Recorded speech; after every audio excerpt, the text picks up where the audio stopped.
Sur ces images amateurs, en plein milieu du désert, une jeune femme agonise, complètement déshydratée, sous le regard impuissant et l'appel à l'aide de d'autres de ses compagnons qui, comme elle, ont tenté l'aventure pour rallier les côtes européennes. Ça fait 4 jours que nous sommes coincés au désert à cause d'elle. Nous sommes dépassés, on ne sait pas quoi faire. Nous sommes à une quarantaine de personnes. Et nous ne pouvons pas risquer notre vie. 40 personnes rien que pour elle. Voilà le 5e jour que nous sommes toujours coincés pour elle.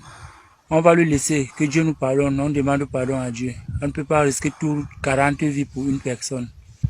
Nous sommes au désert, il n'y a pas de réseau, il n'y a rien. S'il vous plaît, ceux qui vont voir la vidéo, la partager autant. Si quelqu'un la reconnaît, qu'il signale à sa famille. Qui est cette jeune femme gisant en plein milieu du désert? D'où vient-elle?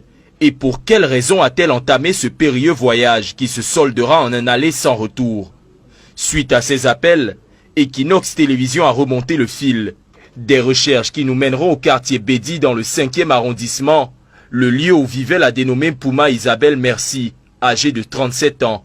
Une fois sur les lieux, nous retrouvons sa mère, abattue après avoir visionné impuissante la vidéo de l'agonie de sa fille. Cette dernière avait pourtant mis en garde Isabelle concernant sa volonté affichée de partir à tout prix.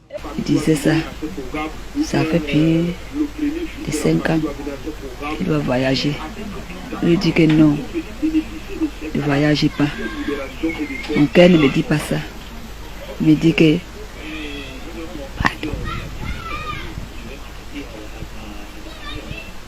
elle ne fut pas la seule à tenter de convaincre Isabelle. Emmanuel, le fils aîné de la défunte, tentera de dissuader sa mère, mais en vain.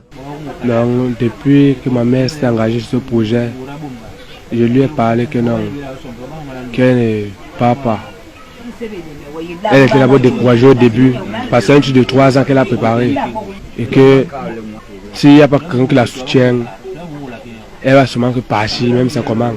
Il nous révélera qu'Isabelle n'en était pas à sa première tentative pour allier les côtes européennes. La première s'étant soldée par un échec, Isabelle s'en retournera vers un passeur. Elle a fait le passeport a fait le passeport de la Turquie. Elle a fait le passeport de la Turquie. Ça a tourné. Le type a dit qu'il va venir le 10 du mois qui est passé là.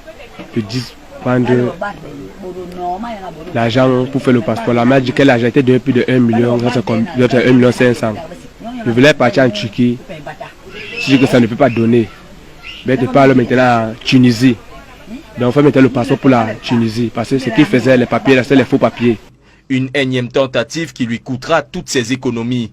Elle, petite commerçante, propriétaire d'une onglerie dans un marché de la place. Et là aussi, c'est la consternation à la fois pour ses clientes et pour sa cousine avec qui elle partageait le même appartement. Voici mes filles. J'arrive là, je m'assois là. Je dis, hey, elle n'a pas travaillé aujourd'hui. C'est là que je demande à sa voisine là-bas que, mais où est ma copine? On me dit qu'elle est morte. Je dis que morte comment? C'est là qu'on me dit que c'est elle qui est morte au désert. Donc papa, je suis dépassée. Ça fait 13 heures que ma copine m'appelle, me dit que tu as appris que ta soeur est morte. Je dis, morte comment? C'est là où j'étais déboussolée. J'ai juste même lancé le cabane sur moi. Arrivé à la maison, on me dit que voilà ta soeur qui est morte au désert. Tout le monde était déboussolé. Moi, je vois que c'est les enfants. C'est les enfants qui me font mal.